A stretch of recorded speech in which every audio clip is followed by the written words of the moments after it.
Hi hello ಎಲ್ಲರಿಗೂ ನಮಸ್ಕಾರ. ನಾನು ನಿಮ್ಮ ಭಾರ್ಗವಿ. ಸೋಮವಾರ ದಿನ ಬೆಳಗ್ಗೆ 3 ಗಂಟೆಗೆ ಎದ್ದು ಗುಡಿಗಾದರೆ ಹೋಗಿದ್ದೀವಿ ರೀ. 4 ಗಂಟೆಗೆಲ್ಲ ಹೋಗಿ ಪೂಜೆ ಮುಗಿಸ್ಕೊಂಡು ಮನೆಗೆ ಬರೋ ಅಷ್ಟಾಗ 7 ಗಂಟೆ ಆಯಿತು. 7:15 ಆಗ್ತಾ ಇದೆ. ಇನ್ನು ಮನೆಗೆ ಬರ್ತಾನೆ ಹಿಂದಲೇ ಹುಡುಗರಿಗೆ ಲಂಚ್ ಬಾಕ್ಸ್ ಕೊಡಬೇಕು ಅಂತೇಳಿ ಮುಂಚೆ ಅನ್ನ ಆದರೆ ಒಲೆ ಮೇಲೆ ಏರಿಸ್ತಾ ಇದ್ದೀನಿ. ಬೆಳಿಗ್ಗೆ ದೇವರಿಗೆ ನೈವೇದ್ಯಕ್ಕೋಸ್ಕರ ಹೆಸರು ಬೇಳೆ ನೆನಾಕಿ ಇಡ್ತೀವಿ ದಿನಾಗಿ.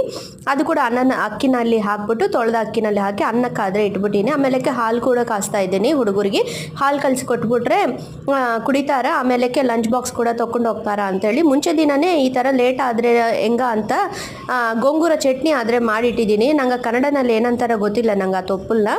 ಅವರು ಸಾಲಿಗೆ ಹೋದ್ಮೇಲೆ ಅವರಿಗೆ ಲಂಚ್ ಬಾಕ್ಸ್ ಕೊಟ್ಬಿಟ್ಟಿದ್ದೀನಿ ಚಟ್ನಿ ಅನ್ನ ಕಲಸಿ. ಆಮೇಲೆ ಥಂಡಿಗೆ ಹೊರಗೋಗಿ ಬಂದೀವಲ್ಲ ಅಂಥೇಳಿ ವಾಮುಖಾರಮಿಂದ ತೊವ್ವೆ ಮಾಡಿದ್ದೀನಿ. ಆಮೇಲೆ ಕ್ಯಾಪ್ಸಿಕಮ್ಮು ಮಿಲ್ ಮೇಕರ್ ಪಲ್ಯ ಮಾಡಿದ್ದೀನಿ. ನಿಮ್ಗೆ ವಿಡಿಯೋ ನಚ್ಚಿದ ಅಂತ ಅನ್ಸಿದ್ರೆ ಲೈಕ್ ಮಾಡಿ, ಸಬ್ಸ್ಕ್ರೈಬ್ ಮಾಡಿಕೊಂಡು ಸಪೋರ್ಟ್ ಮಾಡಿ. ಬಾಯ್.